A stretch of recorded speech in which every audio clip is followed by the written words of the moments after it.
service providers. So a big effort, and that was definitely a big partnership, and that was definitely shown in the remarks shared at the launch event on Saturday.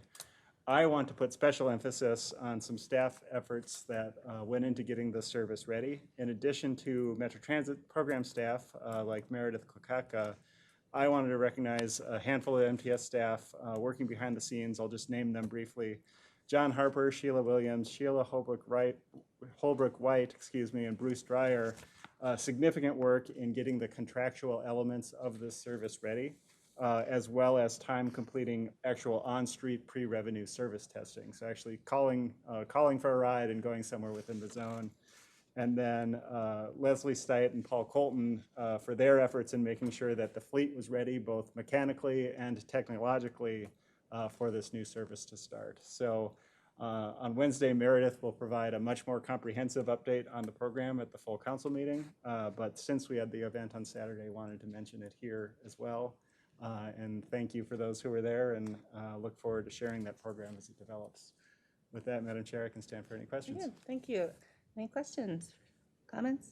Councilmember Cummings. Thank you, Madam Chair. Just a comment. It's such an exciting program. It was a beautiful day to launch a wonderful program, and I think people who were passing through, who were residents of the area or were on bikes or were there for open streets or whatever, so many positive comments. It was wonderful. I think we have to be really, really, really out there in promoting it council-wide to all of our various constituencies. So I hope that we can get out there and get lots of social media and lots of other ways that we can promote the program, because it's just a wonderful program. Any additional questions, comments? All right, thank you. On to General Manager Cloister. Great, thank you, Madam Chair and members. I want to mention just a couple of updates here. One, as part of the Metro Transit's Safety and Security Action Plan, the contracted security officers began working at Franklin Station on Saturday as well. So we had two things launching on Saturday.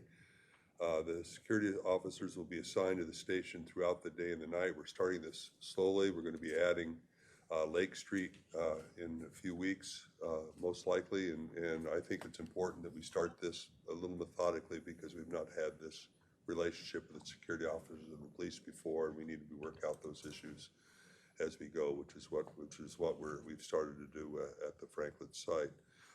As I mentioned, they'll work closely with the Metro Transit Police Department, and will contact our operations center if they observe medical emergencies or illegal behavior. They'll also be working closely with facilities in terms of if they see facility issues that need to be remedied and fixed and changed. So we're anxious to see how this works. It is a pilot. That's the purpose of a pilot, is to test how it works and to try to make improvements as you go along. And so that's our intent as we approach this new endeavor. Secondly, I want to mention that there is a lot required to manage transit service for events. And I want to express my thanks and recognize those that work across the many departments of Metro Transit to make sure that our event service is a good experience for our transit users. And that includes state fair service. We got the final numbers today and had nearly 220,000 riders on Metro Transit to get to and from the state fair. That's more than double the riders that we had last year. So what you've heard about higher attendance at the state fair, we experienced on our transit service, and we look forward to the time where we can go back to the more robust service we were providing in past years, as we can get the operator numbers to get us there. But it was a very good year, and it's a lot of work behind it, and it's a lot of work, but people enjoy doing it, and it was a good year for them. And I also want to mention that yesterday was also a big day for event service with the Twins game and the Vikings opener, and that went off really well also. So my hats off to all the departments and all the employees that work to make those events worthwhile for our customers. And I think we had a couple of good days and a good week with the state fair, good 10 days with the state fair. So thank you. Any questions or comments? A quick comment. Councilmember Gonzalez. We had to clean a lot of tears for Packer fans of our transit vehicles.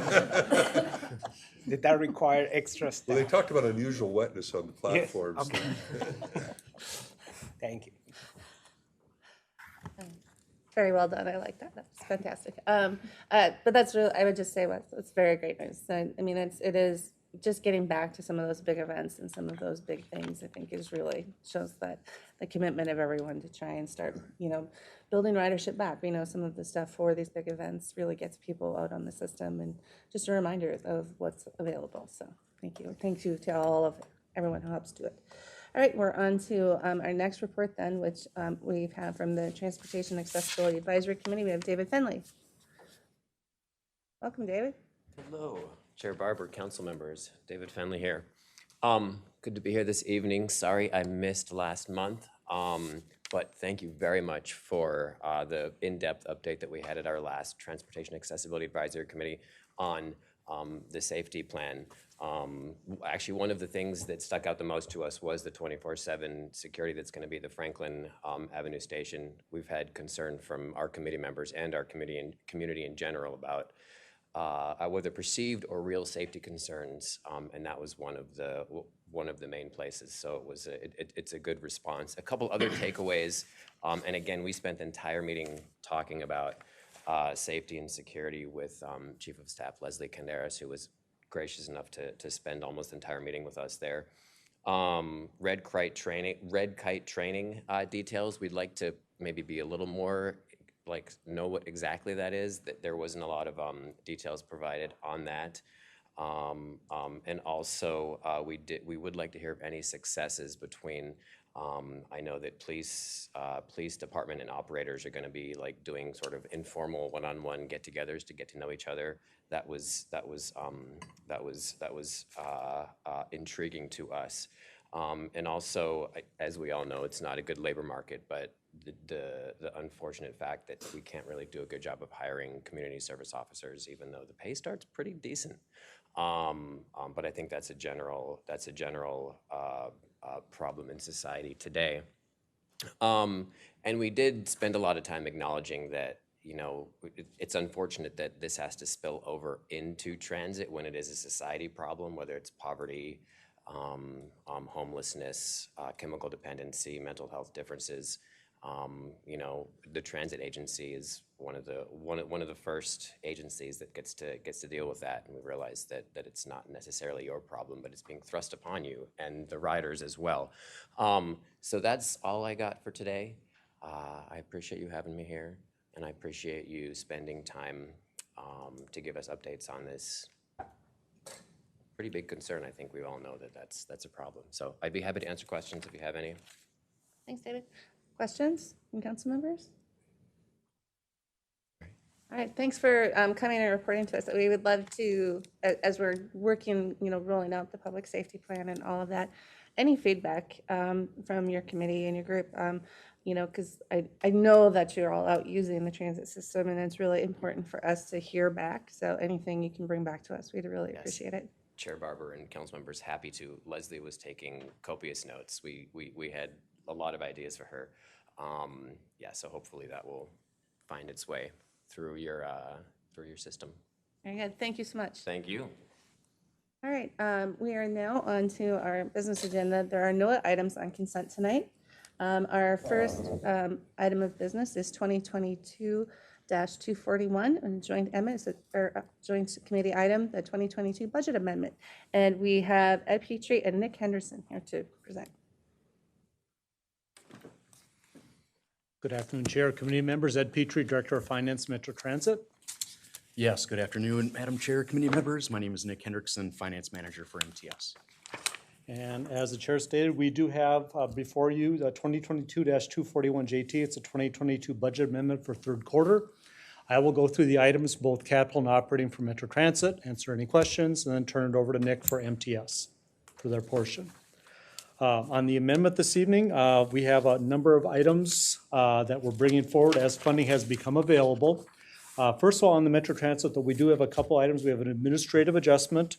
That's where we are just adjusting funding between like-type projects.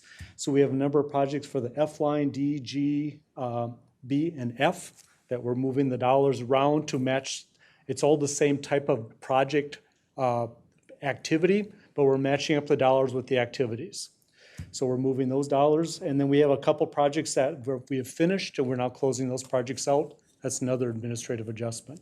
But the meat of the amendment for Metro Transit is it's the section called authorizing new projects or increasing funding or reducing authorization.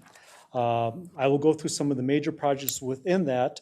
As I stated, as funding becomes available, we move projects from the authorized capital improvement plans, CIP, into the capital budget as money has become available. That's what we are doing this evening, or recommending for this evening. And this is one of our more standard amendments during the year. The last one, if you recall, a couple months ago when Heather and I were here, that was our largest amendment of the year where we had most of the funding came in, we moved the projects over. Tonight, we're basically picking up some of those final projects that weren't ready at that point in time. The funding is available. Now we're recommending them to move forward. With the Metro Transit family of projects, there's mainly a couple categories. It's mainly projects that are pretty much within a state of good repair for our system. The first category of projects is for fare collections. We're recommending that we have a project for fare replacements to purchase 54 fare boxes. We have a vintage 1993 GFI fare boxes on our buses. And we have been every year replacing those fare boxes in pieces. So we're recommending a purchase of 54 fare boxes. We have upgrades to our fare collection equipment for the ticket vending machines, which would be the bill acceptors and some key modules. So upgrading those on our ticket vending machines. Upgrading our fare counting equipment to replace some of our bill and coin sorting machines. Some of these machines we've had for about 30 years. So we've very well got our useful life out of those machines, so we're recommending them for upgrade. All the projects within the fare collection were in the council authorized CIP, and the funding has become available, and it's also within our state of good repair plans. The second section is a number of projects for the LRT systems that are also a lot of overhaul projects to maintain both the Type 1 Bombardier vehicles in a state of good repair or the Type 2 Siemens in a state of good repair. On the Type 1 Bombardier vehicles, we have overhauls in the propulsion and control systems, some structural, suspension, and electrical systems, and the brake systems. On our Type 2, the Siemens vehicles, we have overhauls again in the brake systems, some door overhauls, and in the suspension and electrical systems. Again, all these repairs are to maintain the vehicles in a state of good repair. They're also consistent with our transit asset management plan that Tran will actually be coming forward at the next meeting on the 26th, talking about our transit asset management plan that we file with the FTA. So this is consistent with that, and it's also consistent with maintaining the overhaul or the light rail vehicles with a useful life of 30 years. So with that, Madam Chair, committee members, that is the lines portion of the Metro Transit portion of the capital budget. I'll answer any questions, then move on to the operating. Thank you, Ed. Questions, comments? All right, we'll turn it over to you, Nick. I'll do go ahead. operating first, Chair? Oh, yep. Okay, so Metro Transit, we do have one item on the operating side. We are transferring $8 million of motor vehicle sales tax to the capital program and $8 million of federal to the operating program. I think over the last few years, you've heard Heather and I come forward with this same type of adjustment where we're moving dollars between operating and capital. It's an even swap. It does not impact operating. It does not impact capital, but it's basically utilizing the funds where they can best be utilized. So this is a dollar-for-dollar exchange, has no impact on the operating or capital budgets. It also has no impact on invest allocations, our reserves, operating reserves, or the planned capital projects. It's just moving $8 million of invest down to capital, $8 million of federal up into operating. Any questions, comments? All right, now it's Nick. Yes, thank you. Yes, for the MTS portion of the amendment, first in the administrative adjustment section, we're repurposing existing funding that's already in the authorized capital program to complete 2 projects. And second, in the authorized new project section, MTS is requesting to bring in into the authorized capital program just over $5.9 million in RTC for small bus replacement projects. These projects have been identified in our capital improvement plan and includes bus purchases for Metro Mobility, contracted fixed route, and suburban transit providers. This amendment demonstrates commitment towards asset preservation and supports the Thrive outcome of stewardship by addressing future needs, responsible planning, and management of financial resources for Metro Transit and Metropolitan Transportation Services. So our requested action tonight is that the Metropolitan Council authorizes the 2022 unified budget as indicated and in accordance with the attached tables. Thank you, and we're happy to answer any questions. Thank you. All right, any questions from council members? Councilmember Gonzalez? Just a quick question on the overhauls and repairs to the Bombardier and Siemens equipment. Is the repairs that we're doing, is that expected or consistent with what we thought of the lifespan of the vehicle, or are we seeing a faster deterioration rate? Madam Chair, committee members, the repairs that we are doing are in line with manufacturer specifications based upon the hours and miles of service. One of the things I think that you are referring to is the fact is that Vince Pelgrin used to always say that we're running the wheels off the vehicles. Mm-hmm. So we are putting a lot more miles historically on the vehicles than what you would anticipate we would, but all the repairs are in line with the manufacturer specs based upon the hours and miles of service. Okay, thank you. All right, any additional questions or comments? All right, then I'd entertain a motion to approve business item 2022-241. Motion to approve. Yep, motion by Chambliss. Is there a second? Second. Second by Cummings. Any other discussion? All those in favor say aye. Aye. Nice. And the motion carries. Thank you, gentlemen. Thank you. All right, next we're on to business item 2022-250, which is the 2023 through 2026 Transportation Improvement Program. We have Jill Barbeau. Thank you, Chair and members. I'm here, am I flipping or? Greg should be pulling it up. Weird. Well, I'm here to talk about the 2023 to 2026 Transportation Improvement Program and the public comments that came with them. Ultimately, your action will not really involve the public comments, it will involve the tip itself. There it is. So some of you have seen this before several times. If you haven't, or if you're unsure of something, please do feel free to stop me to let me know if I've glossed over something. So the TIP is a 4-year list of transportation projects that contain federal funding. Any project that is to have federal funding needs to be included in the TIP, and that is so you, the MPO, can declare that it's an appropriate project for the region. So any projects funded with federal funds or any projects that affect air quality or are regionally significant, regardless of whether there's federal funds or not, have to be included in the TIP. This is required nationwide of all metropolitan planning organizations. Once we complete the TIP, it is included in the statewide transportation improvement program for MnDOT, or the STIP.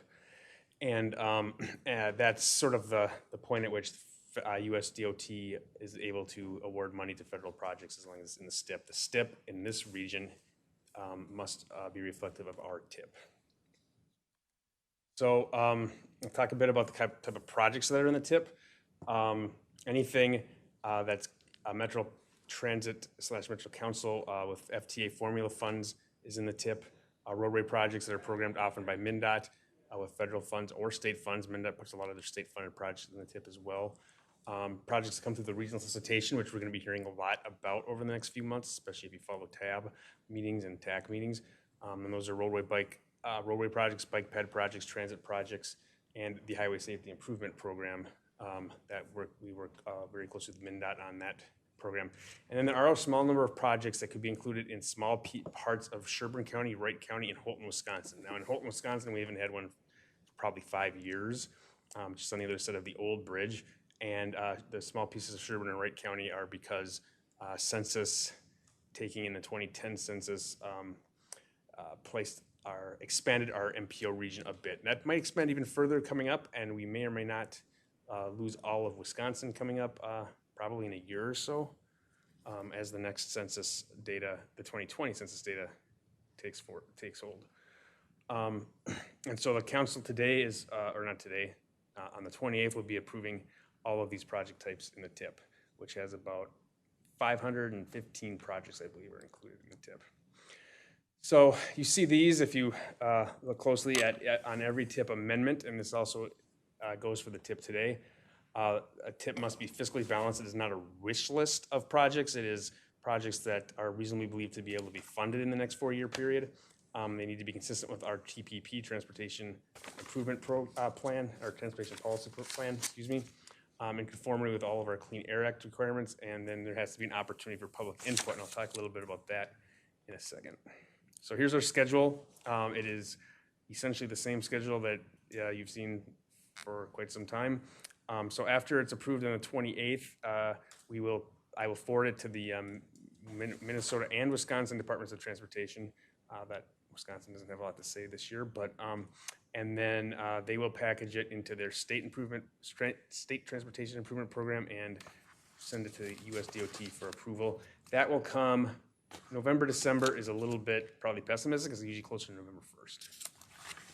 And then after that point, the 2023 through 2026 TIP will be active. Right now, the 2022 through 2025 TIP is active despite the fact that 2022 did end on June 30th. This time of year, we always sort of have these two TIPs in various stages of usage. So here's a brief summary. It's not a lot different. It's a little bigger than we saw a year ago with that TIP. It's about a $5.6 billion total. That gray is transit, just under, I believe, half of the program, along with just under half in highway and roads, and you'll see some smaller pieces of the pie for other projects and set-asides. Set-asides are usually maintenance site projects that come as needed, so the locations are not determined, and then bike ped in that thinner blue pie. So I'll talk a bit about public outreach. We've kind of picked that up over the last 3 or 4 cycles, and we've had a public meeting. We started that the year before the pandemic, where we were in person for sort of a pop-up meeting. With the pandemic, we've actually kept it remote for the last 3 years, and it's gone very well. We get a lot of attendees. There's not a lot of pressure to go someplace, and so we've had a lot of people attend. You can see some of the other statistics. We had 260 views of the TIP on our webpage. We had Facebook posts with over 200 people reached, and then some responses, Twitter posts or tweets. We use traditional formats like Star Tribune classified advertising, kind of old school, the public meeting that I talked about. And we received comments from people over email, through our web form at our public meeting. I think about 5 of our comments are attributed to that meeting, and through Facebook. We had only 17 comments. I flip-flopped that. That should be 30 comments from a total of 17 commenters. And that's a little down from the last couple of years, but the last couple of years, most of those comments, they were over 200 each year. That was usually about 100 and change from that were essentially the same letter that was sort of distributed by advocacy groups. And so there wasn't a lot of real big themes with the public comments. And I'll add that really it's public comments don't usually tend to change the TIP a lot. For one thing, if somebody made a public comment that such and such project should be in the TIP, it's very unlikely that would be a feasible thing to happen, because projects probably will not have gone through the steps to get to that point to be able to be in the TIP. So that's a very unlikely scenario. But a lot of people talked about safety. Some people said that they had trouble with the TIP. It's not short, and it's got 500 projects. So we try every year to make it a little more digestible. It's hard, but we've done a little bit better in recent years, in my opinion. A lot of support or opposition to bus rapid transit, and then there's some people commenting on transit signal priority, but not really project-specific changes that would be likely to occur because of that. But we do take these comments and we pass them on often to partners as well as to ourselves, particularly for the TPP process that we're going to be going through in the near future. And I'm not choosing to read this, but this is what we're asking the council to approve. And all of what you see here is federally required language that we need to have from the council. Chair Barber, I guess you can decide at the next meeting if you wish to read this, but I don't think you did last time. So these are, I can talk about any one of these if people want, but these are sort of some of the federal requirements that we have to have in order to approve a TIP and in order to collect federal funding for transportation projects. And I know that's brief, and particularly given the $5.6 billion and 500 projects, but with that, I will be here for questions. Thank you, Joe, and I promise I am not going to read that whole thing at the council meeting. So, Was Madam Chair, but somebody did a few cycles ago. I don't remember who it was. I believe we had to when we were virtual or something like that. I think it was in person, but Anyhow, but yes, no, I'm not. So with that, any questions from council members? Councilmember Chalice. Thanks. Just one question, and Joe, that is on the social media engagement. What was the way that people engaged? this is a better question for Sarah Maskey from Communications, and I apologize. I thought about whether I should ask her to come, and I didn't. But engaged is people, I believe, and I might check with her after this, but I believe engaged is people that make comments on the post, as opposed to reach is probably the number of people that read it. But I've never really been behind the scenes in our on our social media activities. I was So just hope that curious, helps. if those are like likes. That might be true too as well. Okay. Hey, I got an email. I wonder if it's from Sarah. No, it's not. So it might be likes as well. In fact, I don't read. I think that 27 Facebook responses to a Facebook post might be a lot. So that probably is likes and things of that Yeah. nature. Okay. Good question. All right, additional questions or comments? All right, then I'd entertain a motion to approve business item 2022-250. I'll make a motion to approve. Motion by Councilmember Chalice, seconded by Councilmember Gonzalez. Is there any other discussion? Hearing none, all in favor say aye. Aye. Opposed, nay, and the motion carries. Thank you, Joe. Thanks. All right, next we are on to business item 2022-237, a same week item, which is the Metro Gold Line Bus Rapid Transit Contract Award for Contaminated Materials. And we've got several or Gold Line items coming up. So we have Alicia Vepp and Lisa Elliott here. Welcome. Thank you, Madam Chair, committee members. So my name is Alicia Vepp. I'm the interim project director for the Gold Line Bus Rapid Transit Project, and I'd like to introduce Lisa Elliott. It's her first time before this committee. So Lisa joined Metro Transit in May as the environmental compliance lead for both the Gold Line project and the Purple Line BRT project. So before joining Metro Transit, Lisa was with MnDOT, where she led environmental compliance for major highways, and she is going to present on business item 2022-237, same week. Thank you, Madam Chair, council members.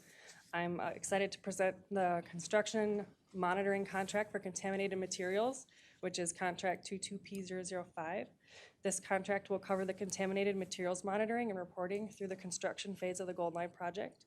In the design phase, several issues were identified and a response action plan, or a RAP, was developed and approved by the MPCA. So a critical aspect to the construction phase is that the RAP is properly implemented and monitored on a day-to-day basis. Identified contamination along the corridor includes asbestos, arsenic and shallow fill materials, and leaching along the noise walls, former streetcar ties, land or lead near the former Johnson dump site. This area will require special handling of the contaminated materials and additional air monitoring. Buried debris from highway corridor fill, petroleum in the groundwater, and building removals along the corridor. The work is anticipated to begin in October, and the contractor will be responsible for handling and monitoring of the contaminated materials that are encountered during construction, implementing the RAP and reporting to describe how the contaminated materials are handled through construction, and assisting with the regulatory agency liaison work with the MPCA. A request for proposals was issued on June 7th, 2022. We held a pre-proposal meeting, which was hosted by the council staff, to outline the solicitation requirements and respond to plan holder inquiries. There were 16 registered plan holders, 5 of which identified as minority, women, veteran, or disadvantaged business enterprises. The council received 2 proposals, which were evaluated by members from the Gold Line team, Washington County, Met Council, procurement, and finance staff. KLJ Engineering was selected as the recommended proposer due to their experience with a similar type of work, staff capacity, and their work plan. And the contract had a DBE goal of 10%, and the proposal had a goal of 23%.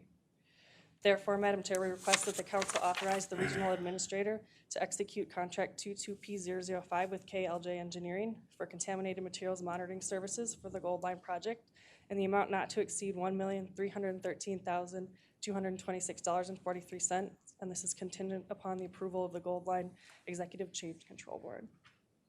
And with that, I can take any questions. Thank you. Any questions or comments? Councilmember Gonzalez. Hi, thank you. Among the items that you listed of that need to be removed include asbestos, lead, petroleum, etc. I'm wondering if there's the expectation or the likelihood that other more, I don't want to use the term dangerous, but other more hard to handle chemicals might be found because of the proximity to 3M and other manufacturers in the area. I mean, is that a possible issue? Yeah, Madam Chair, council members, it is always a risk, especially in an area with development history like Yes. this corridor. That is in the contingency plan as part of this contract for contractors to be on site for any unexpected finds. There'd be a stop work order until the contractor can get out there and assess the situation and get an approved procedure to deal with the contamination that they find. Okay, thank you. Okay, Councilmember Cummings. Thank you, Madam Chair.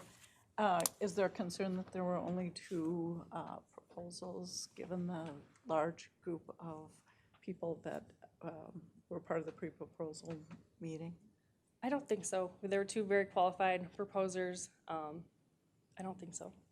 If I could just add to, Madam Chair, Council Member, the KLG proposal has several sub-consultants Yes. as well, so they have a pretty deep bench. I would assume too that this is fairly specialized work that is being proposed, so there would be fewer applicants or people responding to proposals. Okay, thank you. All right, additional questions or comments? All right, I'd entertain a motion then to approve business item 2022-237, a same week item. So moved. Moved by Councilmember Gonzalez. Is there a second? Second? Seconded by Councilmember Cummings. Is there any other discussion?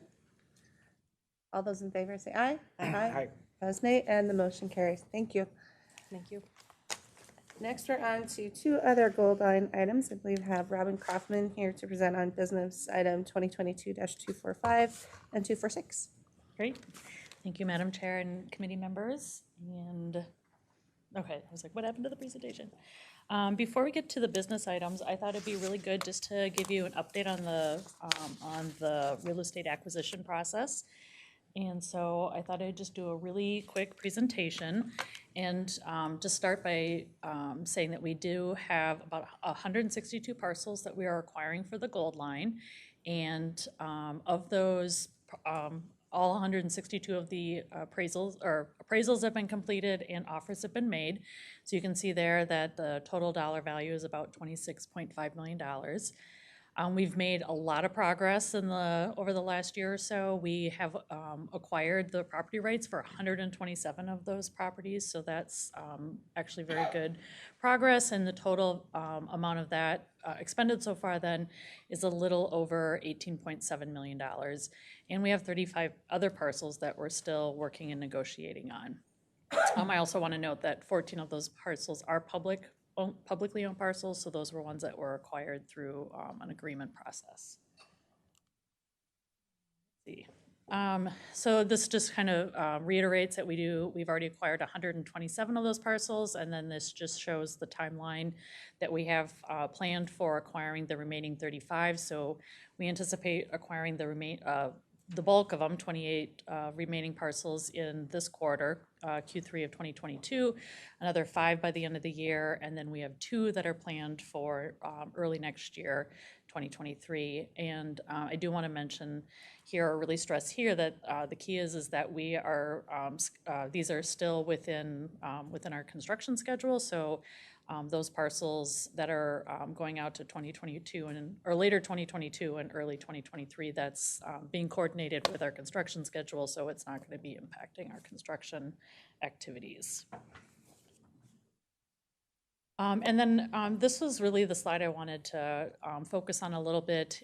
If you recall back in December of 2020, I know it was a little while ago, so I thought just start by refreshing that in December of 2020, the Gold Line project did bring a business item before the council to basically delegate authority and basically indicate what level of authority is needed in order to proceed with property acquisitions. And at that time, we thought there was going to be about 8 parcels that were going to be over $1 million, and those do need to go to council for approval or authorization. 5 were between 500,000 and $1 million, and those are able to be authorized by Mary Bogie, the regional administrator. There's 100,000 to 100,000 to a little less than 500,000. Those have various levels of staff level approvals at Metro Transit, and there was 11 of those. But really, the bulk of them were going to be less than $100,000, 135 of those. That was what we had forecasted. Now that we actually know all the parcels and we've gotten all the appraisals, we now know that there's only 6 actually that are over $1 million. 5 that are in the $500,000 to $1 million range, 14 in the 100,000 to 500,000, and 137, again, the bulk of them less than 100,000. And so far, I'm not going to read the entire table, but you can see that the breakdown of those acquired, and now we have 2 remaining that we're seeking authority for tonight, so of those 6. So with that, unless there's any questions, I will jump into the business items. So the first one I'm going to present, speaking of 3M, is the business item 2022-245. This is parcel, the parcel identifier is parcel 200. This is a 3M parcel. It is a consolidated 6.07 acre parcel. You can see it's very linear. It's the colored areas in green, teal, and purple running along the north side of I-94 in the city of Maplewood, and that's basically following that frontage along 3M. We're basically acquiring a combination of permanent and temporary construction easements for construction of the guideway, stations, as well as stormwater ponds. We offered the value, $2.9 million, and that was the appraised value, and 3M has accepted that amount.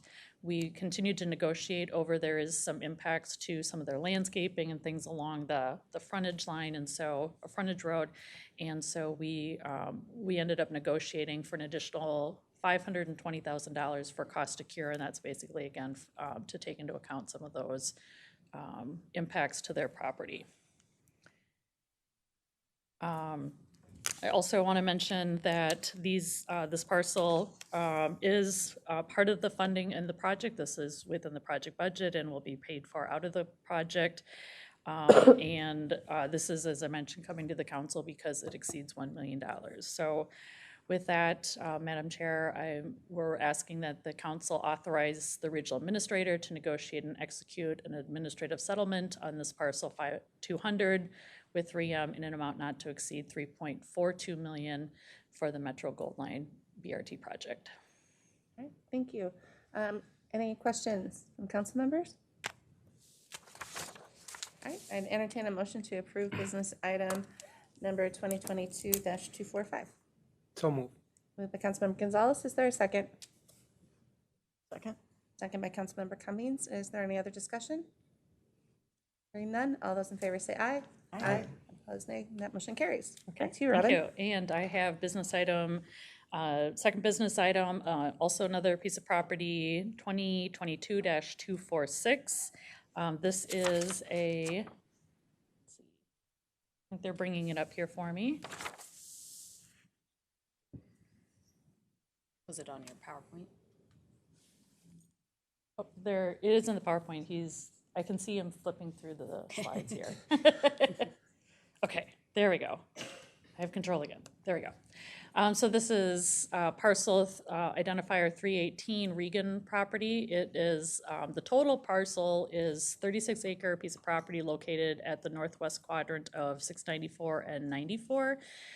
So you can see that whole area is, the yellow area is the area that we're not acquiring. Again, the areas that we're acquiring are in the green and purple and light, kind of the light teal shading following the road frontage, and we are acquiring a combination of permanent transportation easements, permanent drainage easements, and permanent drainage and utility easements, as well as construction easements. And that, again, is for the construction of the guideway and stormwater ponds. And the owner accepted our offer based on the appraised value of $1,007,800. And so since it's just over that million, we are seeking council authority to proceed with finalizing this parcel. So with that, the Metropolitan Council authorized the regional administrator to acquire parcel 318 at the appraised amount of $1,007,800 for the Metro Gold Line BRT project. Thank you. Any additional questions for Ms. Kaufman? All right.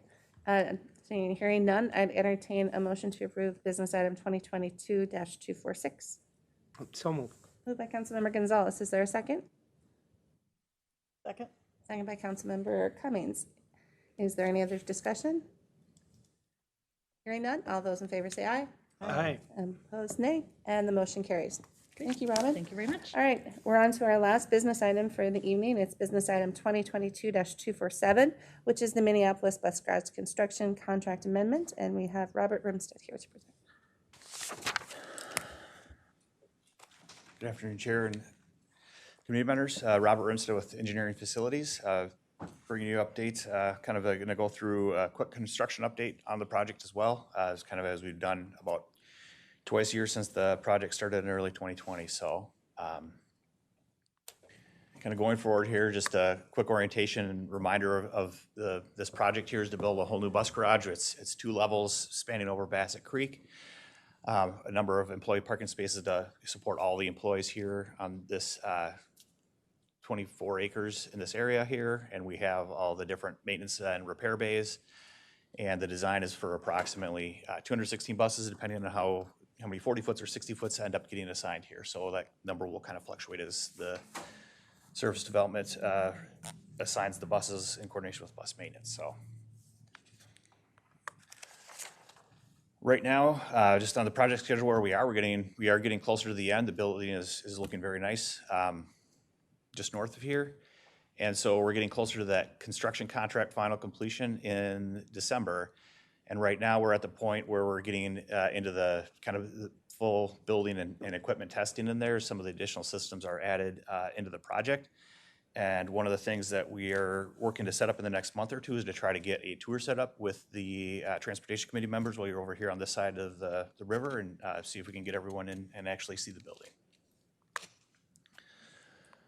So I'm just going to go through a number of pictures here. This is the main entrance landscaping that was just recently installed, and some of the work taking place there with that kind of main street entrance here, trying to really do our best to fit in on that 10th Avenue corridor and fit in with the neighborhood, in a mix of native plantings as well as some other elements along the street.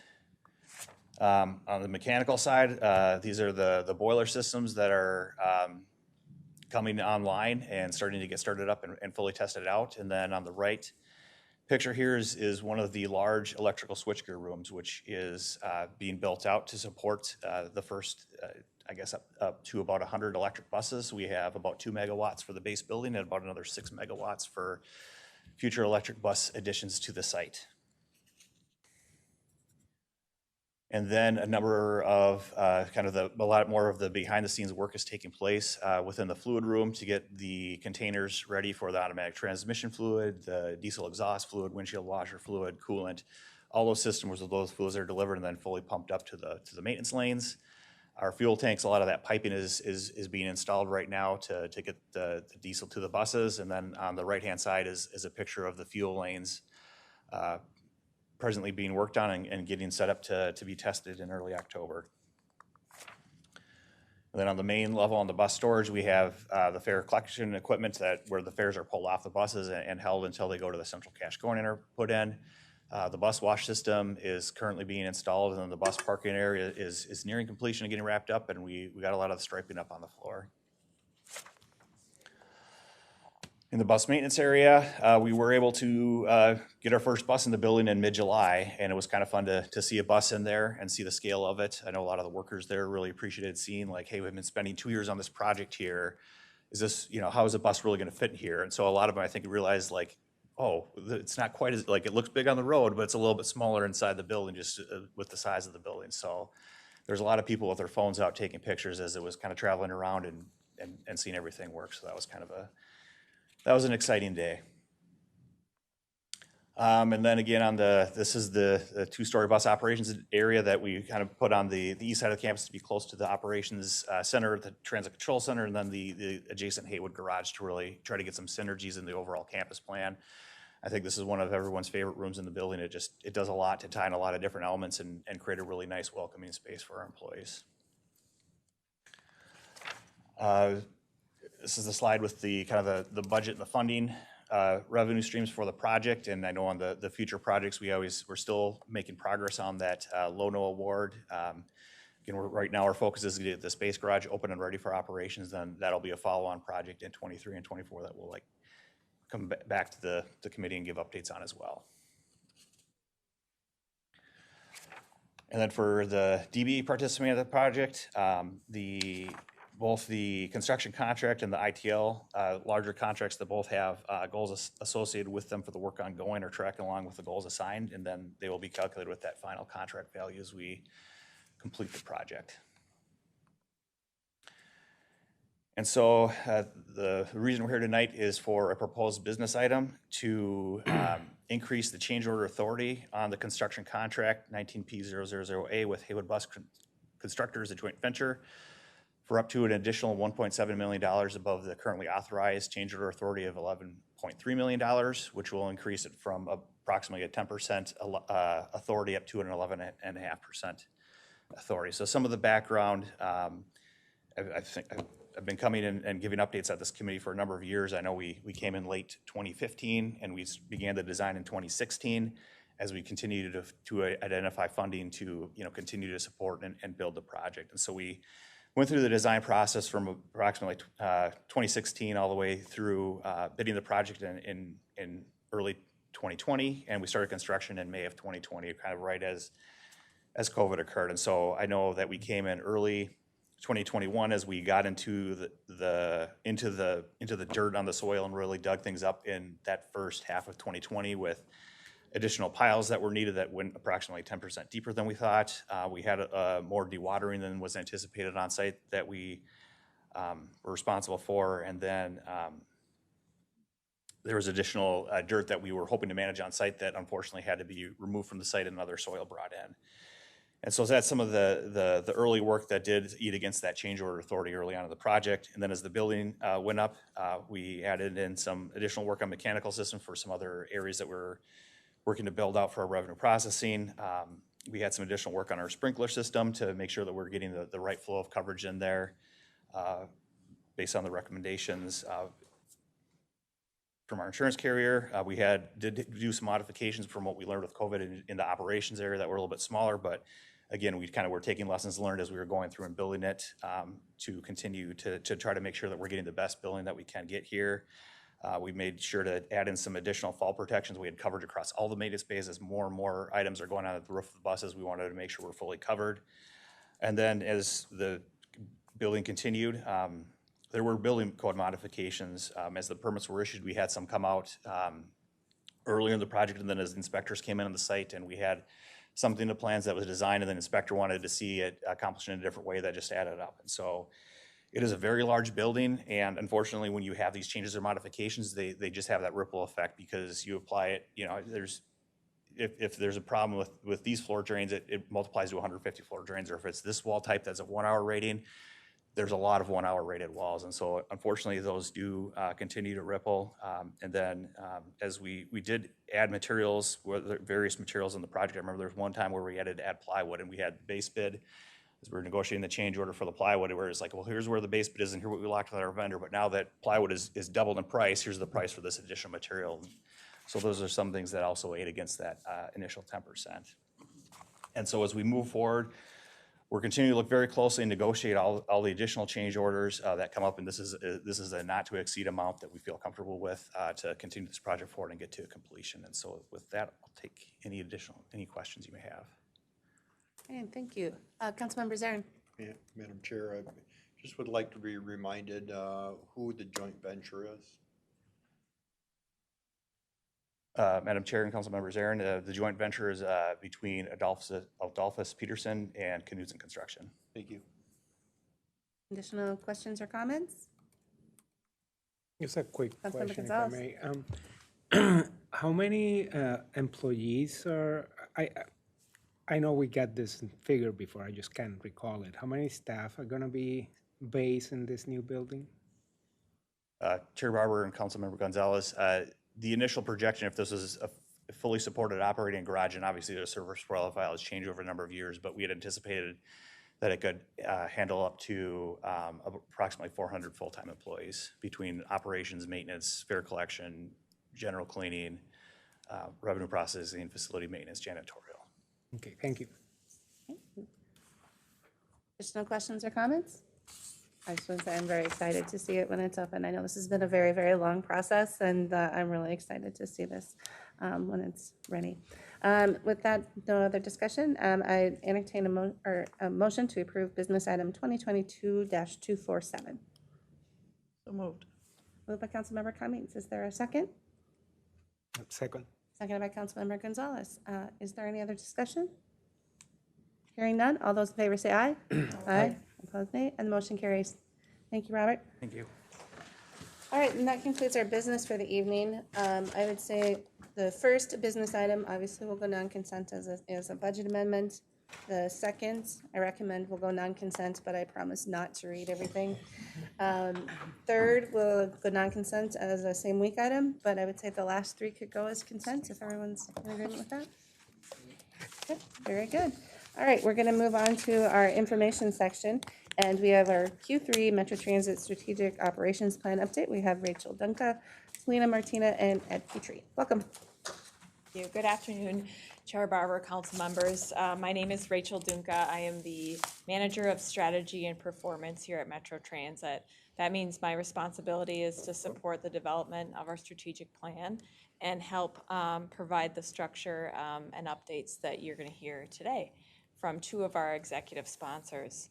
As a very brief reminder, we presented the summary of the strategic plan in Q1. We promised to come back each quarter and give you an update, and those updates have been based on each executive sponsors giving their own version of, or their area of responsibilities update. And so there are 5 goals. The strategic plan consists of 5 goals and 4 core elements. In the best world, the strategic plan names our aspirations. It also reveals our largest challenges.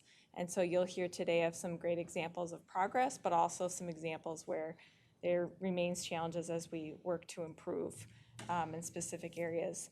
Today's updates are going to be from Selena Martina, the executive sponsor of the equity core element, and Ed Petrie, the executive sponsor of financial stewardship core element.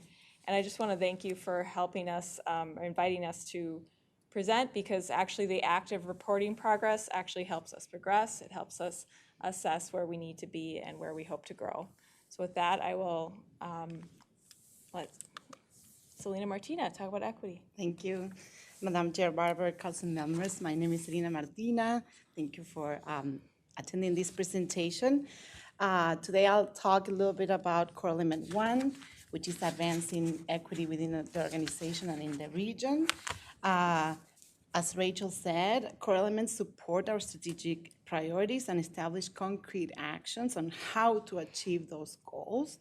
My role as an executive sponsor of core element 1 ensures that our work, our strategic work at Metro Transit includes equity lenses and continues to create the intended impact that advance equity in the region. In my presentation today, I will share actions, initiatives, programs, work that I am not the main leader of some of them, or most of them. I'm not the main leader, but certainly, or the manager, but I work with those managers and leaders to advance that work and have equity as a key factor in those projects. So core element 1, advancing equity in the region and within the organization, has 3 key strategies. The first one is making sure that our service is designed, is developed, and delivered with equity in mind. Our second strategy is to implement programs and initiatives that remove barriers and improve access, utilization, and quality. And our third strategy of core element 1 is to continue to build and invest in practices that and commitment to processes that yield equitable results. Thank you, Rachel. I can't do both.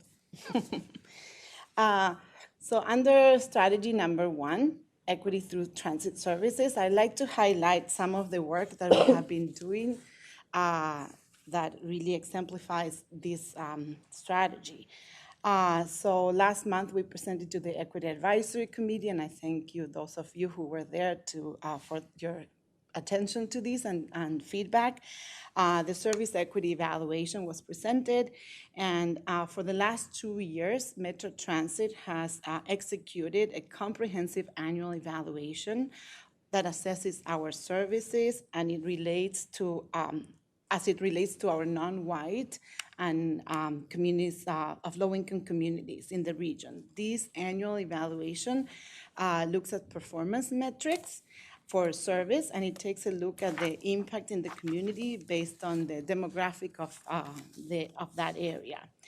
I just want to say that that work that Rachel is really part of too is a tremendous orchestration of data pools, research methodology, and commitment to equitable progress. Our work of the annual service equity evaluation has been featured by APTA, the American Public Transportation Association, and other agencies or coalition of agencies doing similar work. The annual service equity evaluation has a standard service metrics, but also has additional metrics that provide relevant context to the year that we are evaluating. And I put that in the slides, such as in 2020, as a COVID response, we analyze and evaluate bus congestion or crowdiness in the bus to make sure that we knew the impact on those riders, especially riders that are non-white or riders of color and low-income riders. 2021, we added a new metric to respond to the context of that, unfortunately, we're still experiencing, which is the shortage of operators, the workforce. So sometimes we have to cut trips due to operator shortage. So we are evaluating how those cut trips are impacting those specific communities.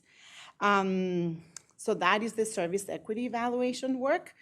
Our Network Next, and you probably heard a lot about the expansion of Metro Transit and how the plan of that expansion has taken an approach that is led by equity-informed decisions. So the Network Next, or AVRT, did I say it right? Yes, thank you.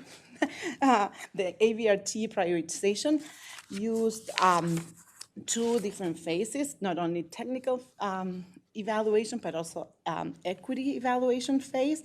That equity analysis included data such as number of people of color living in that area, number of population living with under the poverty line, low wages jobs, proportion of renters, as well as number of vehicles. So as we continue to expand and look in ways that our system will expand, equity is an important evaluation criteria. And the last program that I like to highlight under this strategy is Better Bus Stops. Better Bus Stops is a very well-established program at Metro Transit led by Engineering Facilities that continues to monitor and assess the utilization, the condition, and maintenance of our stops and shelters in reference to the demographics of the riders accessing those services. So under strategy number 2, which is improved transit access, utilization, and quality, I like to highlight some of these programs that you see on the slide. The Transit Assistant Program. Transit Assistant Program continues to expand and create ways for, under the leadership of Petri, continues to create ways for individuals that receive federal assistance or state assistance to access the TAP program that offers a $1 ride. I was just at the Clues Latino Fiesta Latina Saturday with the Metro Transit bus, and we were able to sign up a lot of community members in need of that resource. So that continues to expand, not only in people being aware of this program, but also utilization. In June of 2022, we had about almost 100,000 trips used by TAP card holders. And just to give you a reference, in March of 2020, which was kind of the last month pre-pandemic, we had 130,000. So we are not really far away from that pre-pandemic number, and it continues to expand. Our homeless action team, part of our Metro Transit Police Department, also their work continues to be under this strategy, and we're monitoring closely the number of vouchers, HRA vouchers provided to riders or users of our transit system as well. As well as the partnerships we're creating with local government, nonprofit, and counties in how to provide wraparound services, not only housing services. You'll hear later as a full council, later and soon in the fall, an update on the Safety and Security Action Plan that was actually chaired by Councilmember Chambliss, and how the Safety and Security Action Plan considers equity, anti-racist lenses in the development of those actions. So that's something that we are proud that we incorporated, and we continue to monitor the impact. Another initiative is the IRA app. The IRA app is still in piloting, so we're still piloting and collecting feedback of our riders who are blind, or riders who have low vision, who access a free app for easier navigation of our service. Again, right now it's offered for free. Riders can download it in their phone and they can use it. We are collecting data on the experience, and we'll be analyzing closely. The pilot is open until December 2022, and we'll be looking at that data, analyzing and making recommendations whether to pursue offering it for a longer term. Many of you were this Saturday at West Broadway Open Streets celebrating Metro Transit Micro, or the Micro Transit pilot that we just launched. And again, the development of that program and that very important service to our community demonstrated equity factors, such as providing this service model in an area with high propensity for transit, meaning that the community most likely to use that service will benefit the most of that service. And we continue to make transit investments, such as microtransit pilot program in communities that are considered low income, or also neighborhoods of color. So microtransit is a great example of how we're improving transit access and utilization and quality. Next, please, thank you. So under the third strategy this is really doesn't have a stop. This is an ongoing commitment from Metro Transit to develop a culture that builds and invests in organizational practices that will yield equitable outcomes. We have well-established employee resource groups. Those are research-based opportunities for affinity groups to form within an organization and really support especially employee climate and engagement.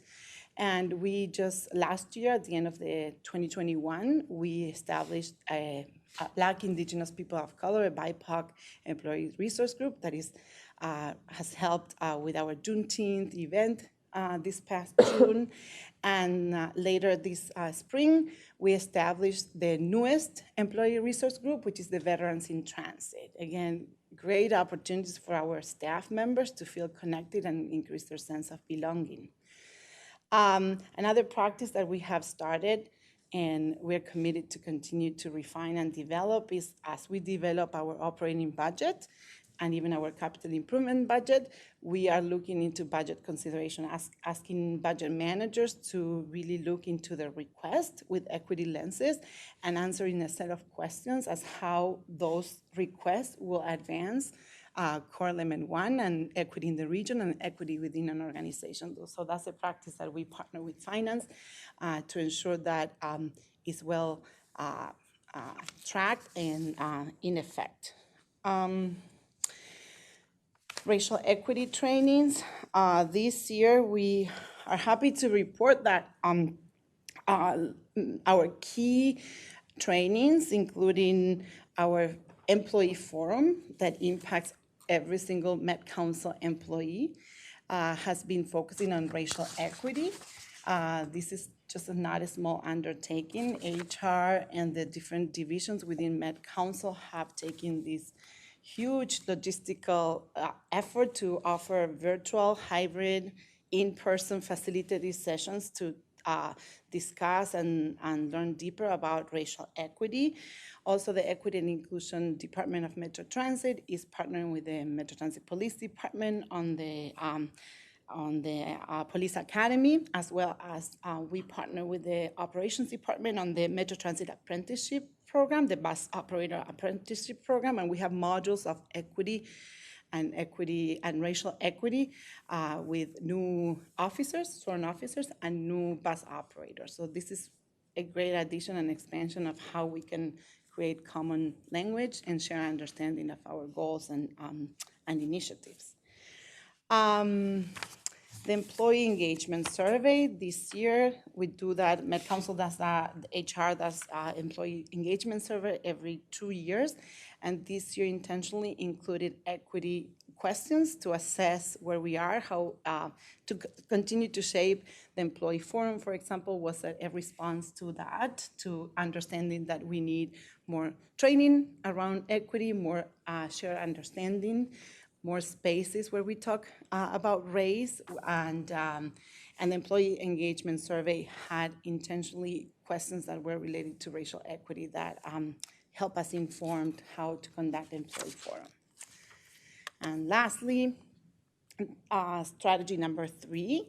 Not sure how many of you know, but we are one of the 84 agencies and companies within the nation that have signed up for the APTA 2-year racial equity commitment program. And I am the representative for Metro Transit in that commitment program. We meet on a bi-monthly basis. I'm happy to be the rep there, and I am happy also to be learning resources from other agencies, but also very happy to report to this committee that we are leading the work in many of the racial equity and inclusion and belonging work we're doing. We're being asked to present and to share resources, so it's been great to be part of that. And the last 2 items you see there on the slides are developing as we hire a staff member that will help us with with the DBE and MCAB utilization. We are monitoring closely those utilizations and looking for ways to increase that.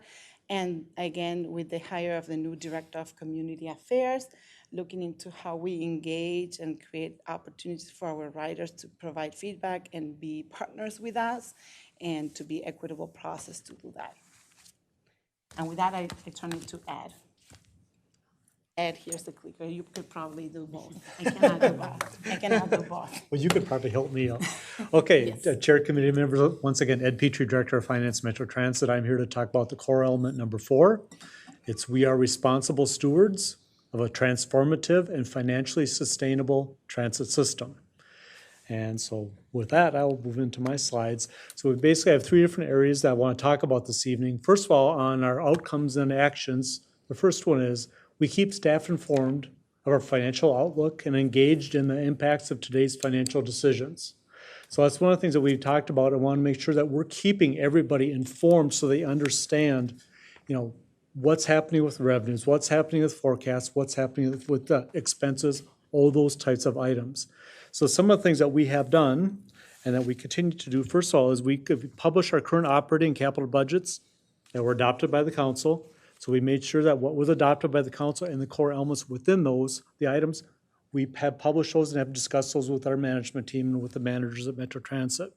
In addition to that, we also publish monthly financial statements and review with Wes and his senior management team, basically our financial results that we're seeing on a month-to-month basis. Then we also then compare it to the budget, but we also then do a forecast for the end of the year.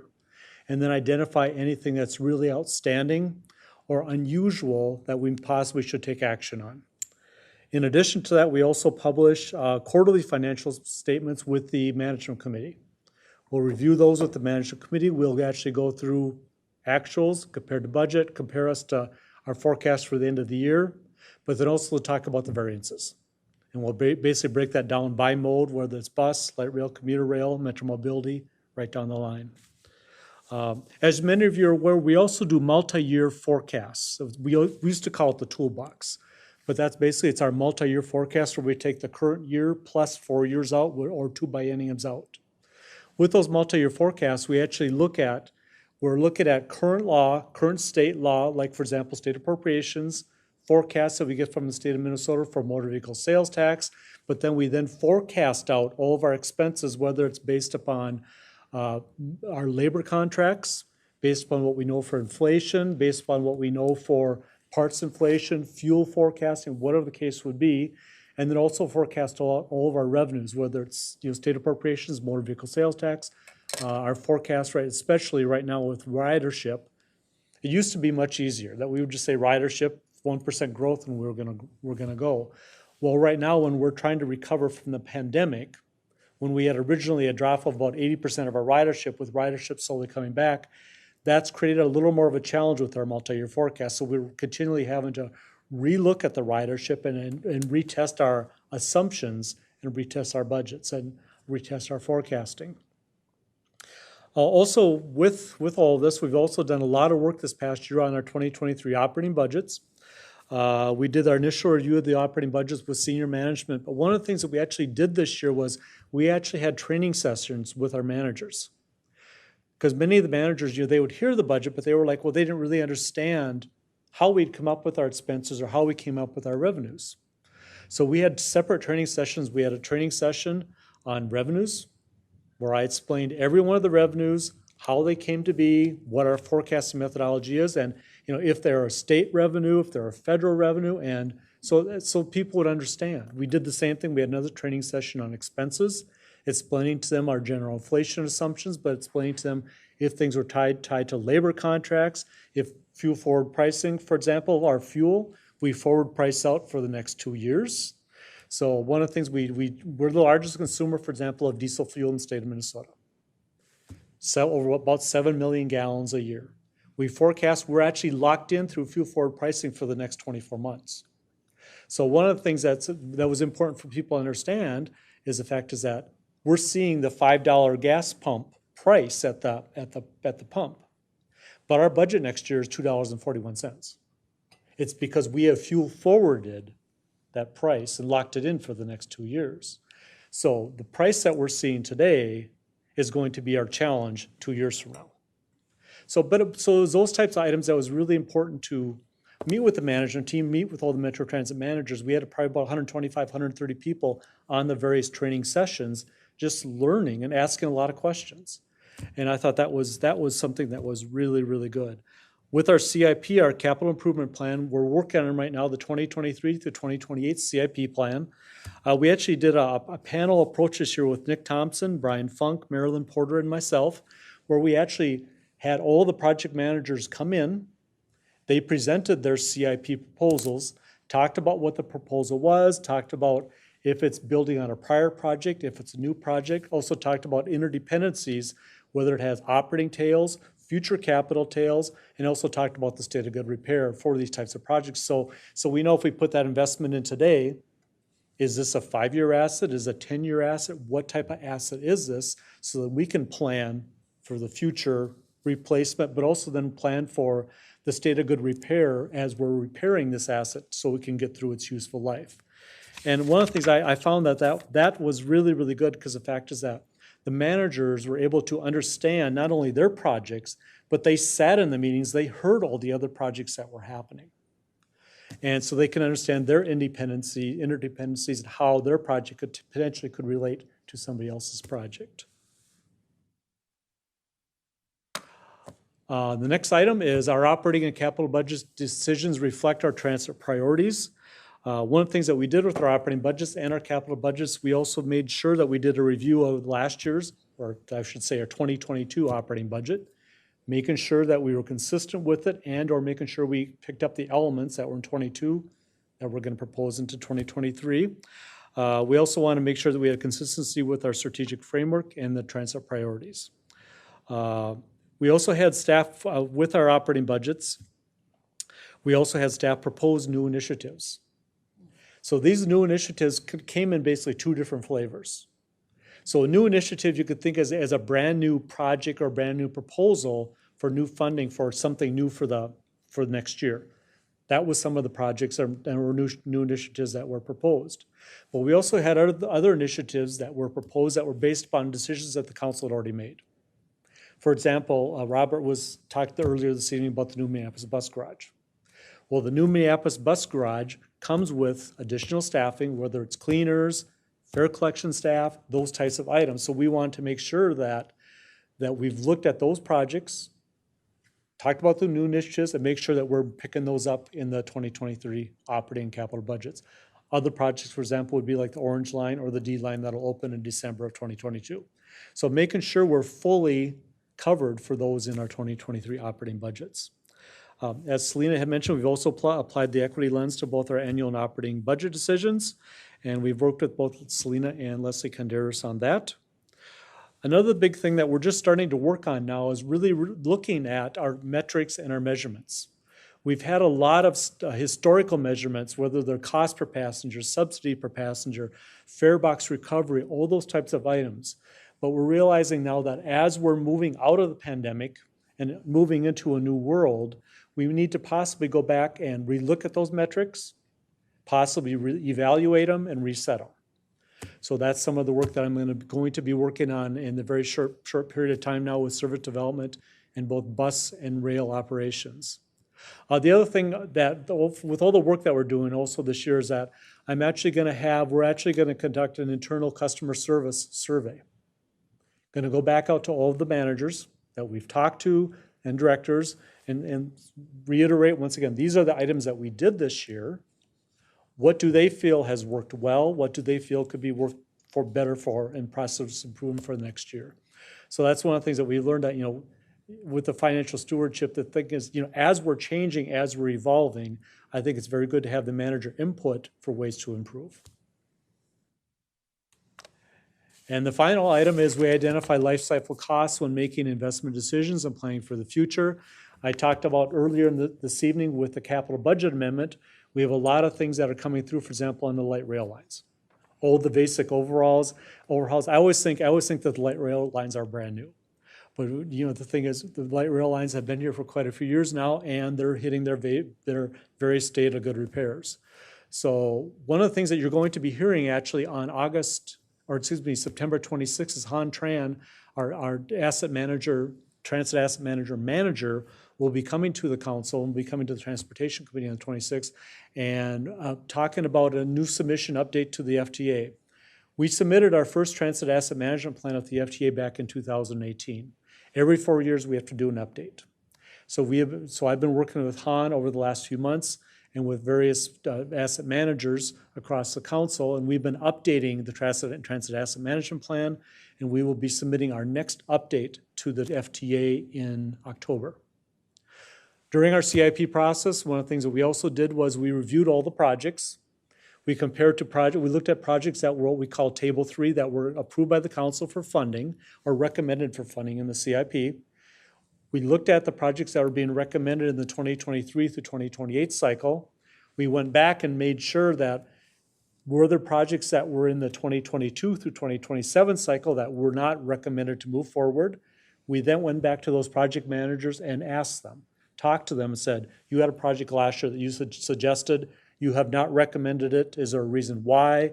Did we miss it? We just want to make sure that we have the full whole cloth coverage for our CIP.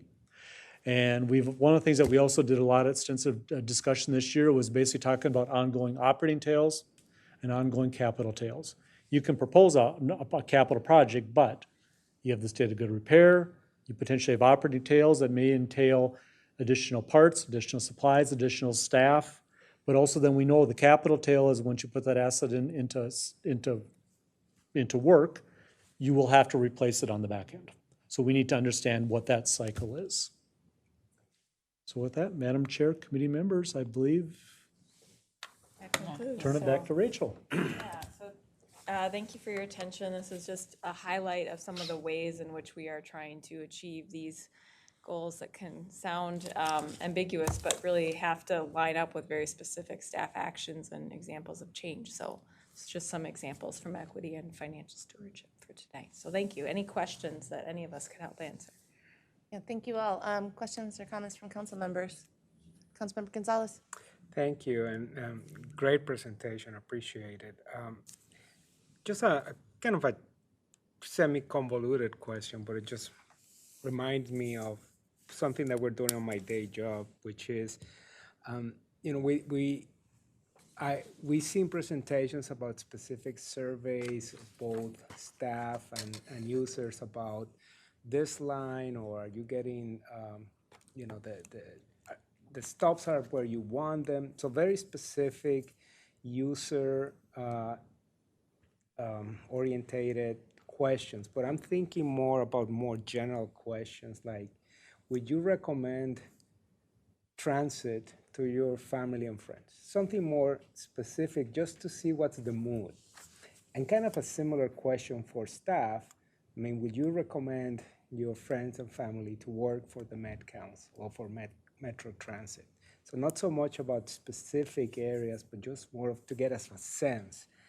And what's prompting this question is because of everything that's going out in the press, etc. So just to get an idea of what's the pulse of the public opinion, both on the customer side and on the staff side, as to the morale and how they feel about the services as a whole.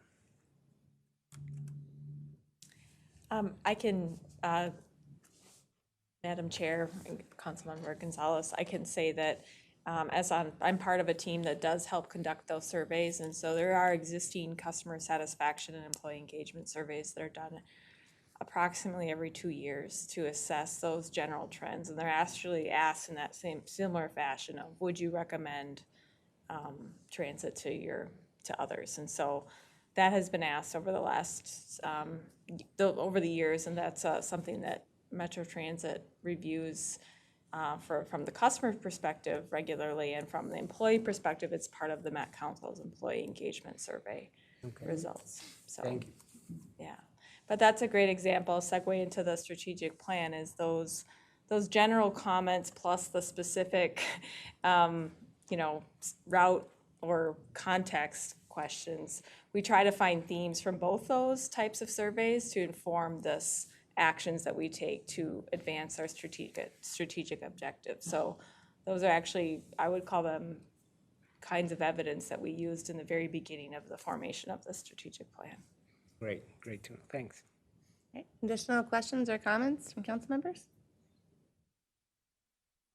All right, well, I just want to thank all three of you, and I just love getting these reports. I really think it's a great way of looking at all of the work that's being done, but also aligning with kind of the goals and things that we want to actually accomplish. So we all know we do a lot, but this really sort of focuses the discussion so we can see how things keep moving forward. So very, very much appreciated. So thank you. Thank you, All right. Madam Chair. Thank you. Council members. Thank you, Wes. All right, that concludes our business for the evening. So without objection, we can be adjourned.